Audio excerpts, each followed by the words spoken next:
ओम नमो भगवते वासुदेवाय नमः. राधे राधे. नमः शिवाय. नमस्कार यूट्यूब फॅमिली.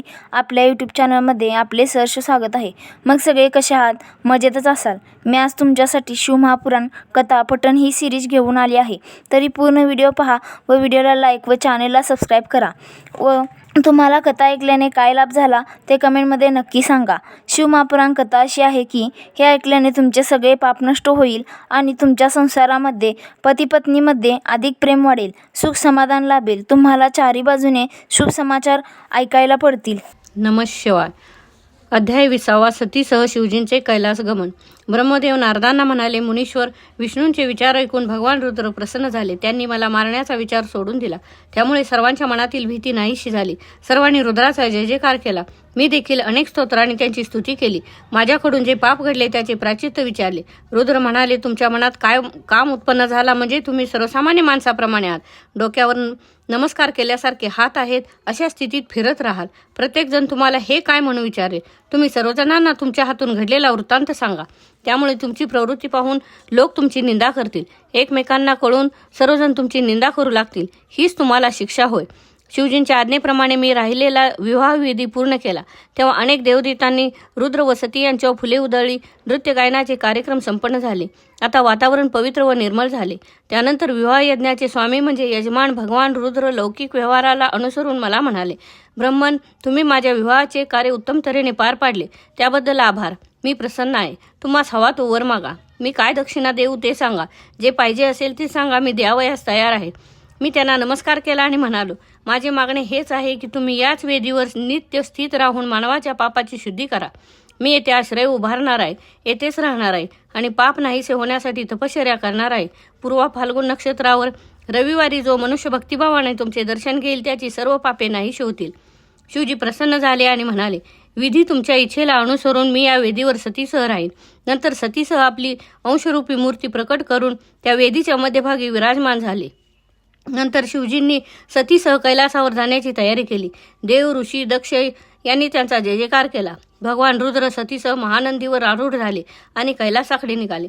सतीला सासरी पाठवताना सर्वांच्या डोळ्यात अश्रू आले. काही अंतर सर्वजण त्यांना पोहोचवण्यास निघाले. रुद्राणी व सतीने सर्वांना प्रेमळ निरोप दिला. शंकराने सतीसह कैलासावर प्रवेश केला. तेथे स्वागत झाले.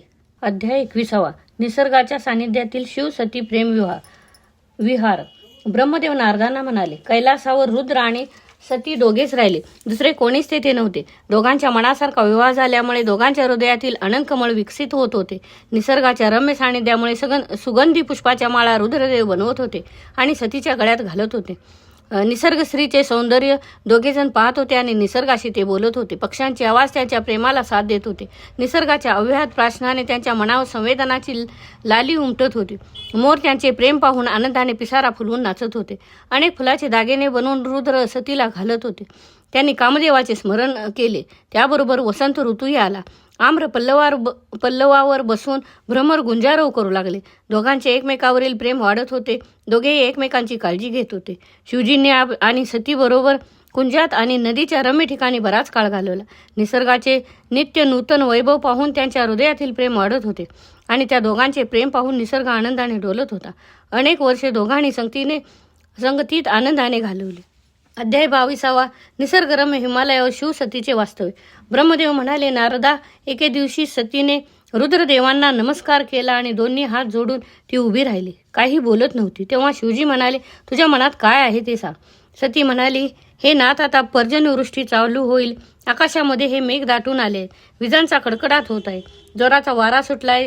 दिवसा सूर्यप्रकाश दिसत नाही आणि रात्री चंद्र दिसत नाही. मोठमोठे वृक्ष जोराच्या वाराने सळसळत आहेत. अनेक झाडे उन्मळून पडत आहेत. तुम्ही कोठेतरी घर करण्याचा निर्णय करा. शिवजी म्हणाले, आपल्या प्रसन्नतेसाठी मी घर करीन. तेथे मेघ येणार नाहीत. हिमालय पर्वतावर सोनेरी पिसे असलेले अनिल उरुंद नावाचे पक्षी समूह आणि मधुर गात असतात. तेथील सिद्धांच्या स्त्रिया तुला अनेक प्रकारची फळे आणून देतील. तेथे तुला नित्य वसंत ऋतू दिसेल. हिमालयाचा सर्व परिसर माणसादी सरोवरांनी व इतर जलाशयांनी सुशोभित आहेत. त्यात विविध रंगाची कमळे फुललेली असतात. रुद्रदेव सतीला बरोबर घेऊन हिमालयाच्या शिखरावर गेले. ते स्थान अतिशय रम्य होते. विविध फुलांच्या रांगा फुललेल्या होत्या. तेथे चक्रवाक, हंस, क्रौंच पक्षी विहार करीत होते. त्या अत्यंत रमणीय ठिकाणी सती आणि शिवानी वास्तव्य केले. अध्याय 23. भक्तीचा महिमा आणि नवविधा भक्ती.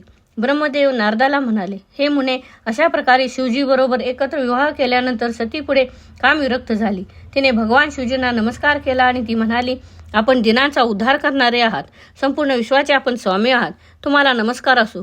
तुम्ही मायेच्या पलीकडे आहात, पण मला पत्नीच्या रूपात स्वीकारले. तुमच्या सहवासाने मी धन्य धन्य झाले. जीव संसार बंधनातून कसा मुक्त होतो याचा विचार ऐकण्याची माझी इच्छा आहे. तरी आपण ते ज्ञान कथन करावे. शिवजी सांगू लागले, ब्रह्मविषयक ज्ञान प्राप्त झाले की माणूस मुक्त होतो. असा पुरुष संघरहित असतो. मी कामुक आहे असे काहीही त्याच्या मनात नसते. ब्रह्मसाक्षात्कार प्राप्त झाला की सर्व प्रकारचे बंधन नाहीसे होते. द्वैत्व पूर्णपणे मावळते व अद्वैताचा अधिष्ठानावर तो मुक्त पुरुष आपले कार्य करत असतो. तो शिवरूप बनून जीवरूपाने जीवनाची वाटचाल करत असतो. ज्ञान प्राप्त झाले की चराचराबद्दल प्रेम प्रगट होते. तीच भक्ती होय. अशा भक्ताच्या अधीन मी असतो. भक्ताच्या घरी जाऊन मी त्याची सेवा करत असतो. त्या भक्ताच्या हृदयात कोणत्याही प्रकारची आसक्ती नसते. अशा भक्ताच्या हृदयातून सतत निस्वार्थ प्रेम प्रगट होत असते. नवविधा भक्ती ही महत्त्वाची आहे. माझ्या चरित्र कथा या अत्यंत आदराने ऐकणे याला श्रवण भक्ती असे म्हणतात. माझ्या जन्मकर्माचे चिंतन करणे, प्रेमाने उच्चारण करणे, त्यात तल्लीन होऊन जाणे ही कीर्तन भक्ती होय. प्रत्येक वस्तुमात्रात माझे स्वरूप पाहणे याला स्मरण असे म्हणतात. सकाळपासून रात्रीपर्यंत सदैव भगवंतांची सेवा करणे याला सेवन असे म्हणतात. आपणास प्रभूचे दास समजणे आणि त्यांची सेवा करणे हे दास्य होय.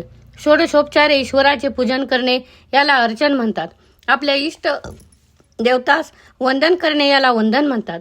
आपणास जे भोग भोगावे लागतात ते ईश्वराच्या सत्तेमुळे हे जाणणे ही सख्य भक्ती होय. सर्व जीवन मला अर्पण करून राहणे याला आत्मसमर्पण म्हणतात.